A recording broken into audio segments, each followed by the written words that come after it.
ഞാൻ ഈ അടുത്ത കടയിൽ തക്കാളി വാങ്ങാൻ പോയപ്പോ അവിടെ കൂക്കൊക്കെ ഇങ്ങനെ ക്ലീൻ ചെയ്തിട്ട് വെള്ളത്തിലിട്ട് വെച്ചേക്കാം. വെള്ളത്തിലിട്ട് വെച്ചാൽ കറയാവത്തില്ലല്ലോ, കളർ മാറിപ്പോകത്തില്ല. അപ്പൊ ഇങ്ങനെയൊക്കെ ഇട്ട് വെച്ചേക്കാൻ കണ്ടപ്പോ എന്നാ പിന്നെ കൂർക്ക മേടിച്ച് കളയാന്ന് വിചാരിച്ചു. കൂർക്ക ഭയങ്കര ഇഷ്ടമാണ്, എനിക്കും ഇഷ്ടമാണ്, വിനുവിനും ഇഷ്ടമാണ്. പിന്നെ ഇത് ചേർണ്ടാനുള്ള മടി കൊണ്ടാണ് കൂടുതലും ഇത് വാങ്ങുകയല്ലാത്തത്. പിന്നെ വല്ലപ്പോഴും ഒക്കെ വാങ്ങും. ഞാൻ പുറത്തു പോയി കടയിൽ കണ്ടു കഴിഞ്ഞാൽ വാങ്ങും കേട്ടോ.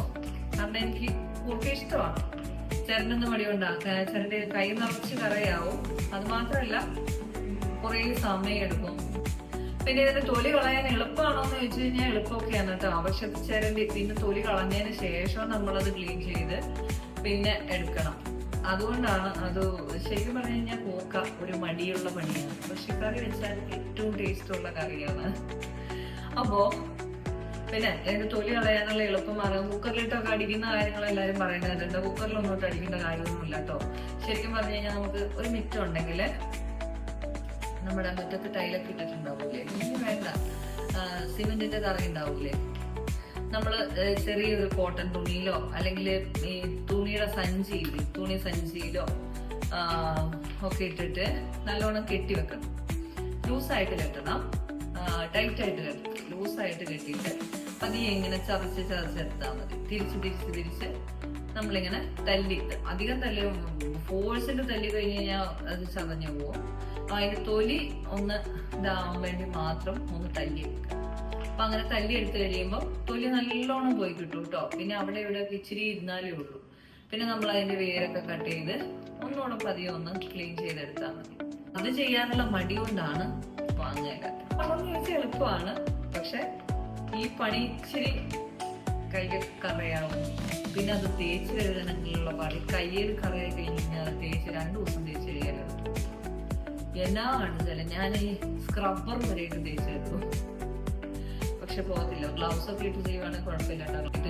നല്ല സുന്ദരിമാരായിട്ട് നെയിൽ പോളിഷ് ഒക്കെ ഇട്ട് വെച്ചേക്കുന്നവരൊക്കെ ഗ്ലൗസ് ഒക്കെ ഇട്ട് ചെയ്യുന്നവരായിരിക്കും മിക്കവാറും. കേരളത്തിൽ അങ്ങനെ ഉണ്ടോന്ന് അറിയില്ല, പുറംനാട്ടിലൊക്കെ കൈയൊക്കെ നല്ല സുന്ദരനായിട്ടിരിക്കണമല്ലോ. സൗന്ദര്യ സംരക്ഷണം ഒന്നും വലിയ കാര്യമായിട്ട് നോക്കാറില്ലാത്തതുകൊണ്ട് അതിപ്പോ പ്രശ്നമില്ല. അപ്പം ഇത് 1/2 കിലോ ചിരണ്ടി ഒരു വെള്ളത്തിലിട്ട് വെച്ചേക്കുന്നതാണ്. ശരിക്കും ഇത് വെള്ളം കൂടെ കൂട്ടുമ്പോൾ 1 കിലോ ഉണ്ട്. അപ്പം കിലോയ്ക്ക് 80 രൂപയാണെന്ന് പറഞ്ഞത്. അപ്പൊ 1/2 കിലോ ചിരണ്ടി വെച്ചിട്ട് 50 രൂപയ്ക്ക് അവർ വിൽക്കുന്നു. അപ്പം 10 രൂപ ചിരണ്ടുന്നതിന് അവർ മേടിക്കും. നല്ല ലാഭം. ഞാൻ നോക്കിയിട്ട് ചിരണ്ടുന്നതിൽ വരുമ്പം ഒരു 10 രൂപ എക്സ്ട്രാ കൊടുക്കുന്നതാന്ന് തോന്നി. പിന്നെ കറി ഇഷ്ടപ്പെട്ട കറിയല്ലേ, വല്ലപ്പോഴും ഒക്കെ ഒന്നും മേടിക്കുന്നതിന് കുഴപ്പമൊന്നുമില്ല. നീ അപ്പൊ നമുക്ക് ഇത് കൂർക്കക്കറിയാണ്. കൂർക്ക മെഴുക്ക് വരട്ടിയാണ് വെക്കുന്നത് കേട്ടോ. കട്ട് ചെയ്ത് ഇതിലേക്ക് ഇട്ട് കൊടുക്കാമേ. വെള്ളം പുറത്തു പോകാതെ നോക്കിക്കോണം.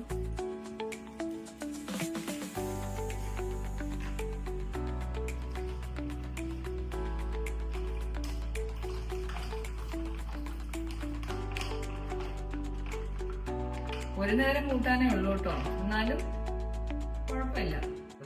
ഒരുപാട് ആളുകളോടൊക്കെ നടക്കില്ല കേട്ടോ. നമ്മൾ മേടിച്ച് ചിരണ്ടി തന്നെ എടുക്കുക, നടക്കുള്ളൂ.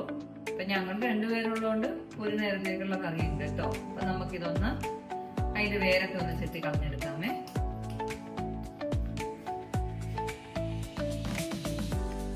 വേരുകളൊക്കെ കട്ട് ചെയ്തെടുത്തിട്ടുണ്ട് കേട്ടോ.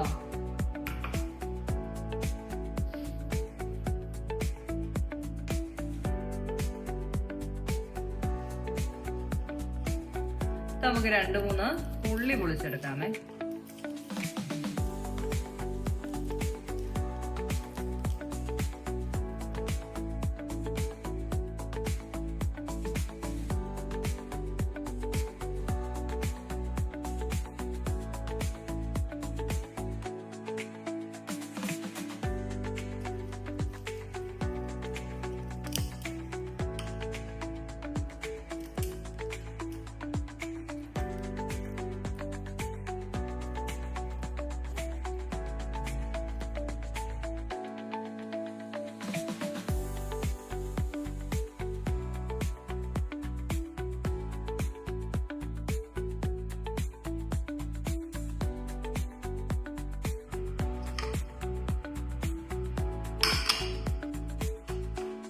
ചട്ടി എടുത്തത് കുത്തി വെച്ചത്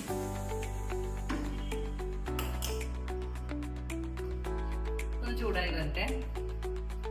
ചട്ടി നല്ലവണ്ണം ചൂടായി വന്നിട്ടുണ്ട്. നമുക്കതിലേക്ക് ഒലിവ് ഓയിൽ ഒഴിച്ചു കൊടുക്കാമേ.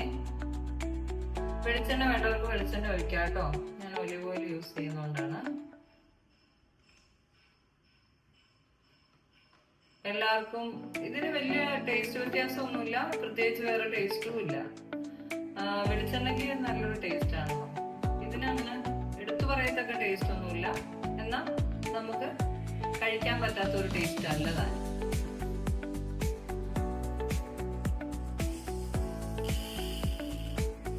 എണ്ണ ചൂടായി വന്നിട്ടുണ്ട്. അതിലേക്ക് കടുക് ഇട്ട് കൊടുക്കാം. കടുക് പൊട്ടി വരണേ കുറച്ച് സമയം എടുക്കും, അതുകൊണ്ട് നമുക്ക് കറിവേപ്പില ഇട്ട് കൊടുക്കാം. അതാ മുകളിൽ കിടക്കുമ്പോൾ പെട്ടെന്നൊന്ന് ചൂടാകുവേ, പൊട്ടിത്തെറിക്കത്തുമില്ല.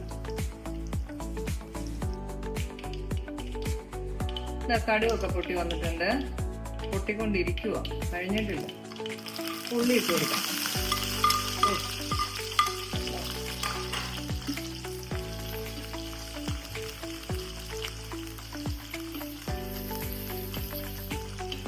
ഉള്ളി നല്ലവണ്ണം ഒന്ന് വഴണ്ട് വരട്ടെ. മഞ്ഞൾപ്പൊടി ഇട്ട് കൊടുക്കാം. എരിവുള്ള മുളക് പൊടി ഇട്ട് കൊടുക്കാം. കുറച്ച് കുരുമുളക് പൊടി ഇട്ട് കൊടുക്കുന്നുണ്ട്. ഞാൻ വെണ്ടയ്ക്ക, പീച്ചിങ്ങ, കൂർക്ക ഇതിലൊക്കെ കുരുമുളക് പൊടി ഇട്ട് കൊടുക്കും കേട്ടോ. അതിന്റെ ടേസ്റ്റ് നല്ല ഇതിലോട്ട് ചേരുമ്പോ നല്ല ടേസ്റ്റാണ്.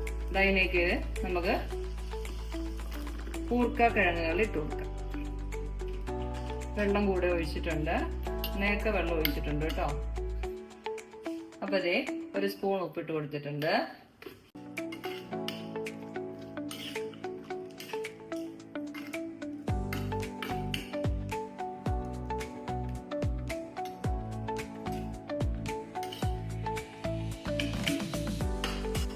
നല്ല തീയിലിട്ട് തന്നെ വേവിച്ചെടുക്കണം. ഈ വെള്ളം വറ്റി വരുമ്പോഴത്തേക്കും കൂർക്കയും വെന്തിട്ടുണ്ടാവും കേട്ടോ.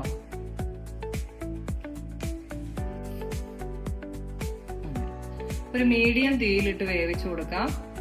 ഇതിന്റെ വെള്ളം വറ്റി വരുമ്പോഴത്തേക്കും കൂർക്ക വെന്തിട്ടുണ്ടാവും. ഇതൊന്ന് മൂടി വെച്ച് കൊടുക്കാമേ.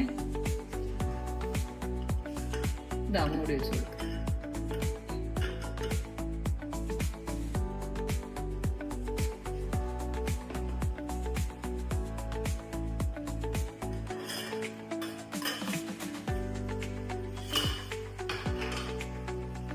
വെള്ളം വറ്റി വരാറായിട്ടുണ്ട് കേട്ടോ.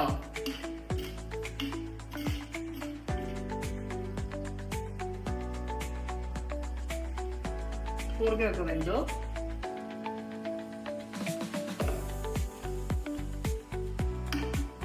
നമുക്കിതിലേക്ക് കുറച്ച് ഗരം മസാല ഇട്ട് കൊടുക്കാമേ. ഒരുപാടൊന്നും വേണ്ട, ഒരു അര സ്പൂൺ ഗരം മസാല.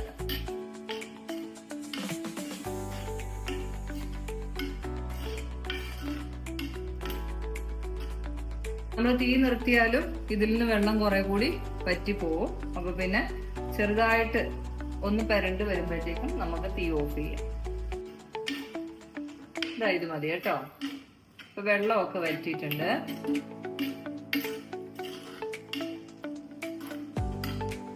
തീ നിർത്തി കൊടുക്കാം.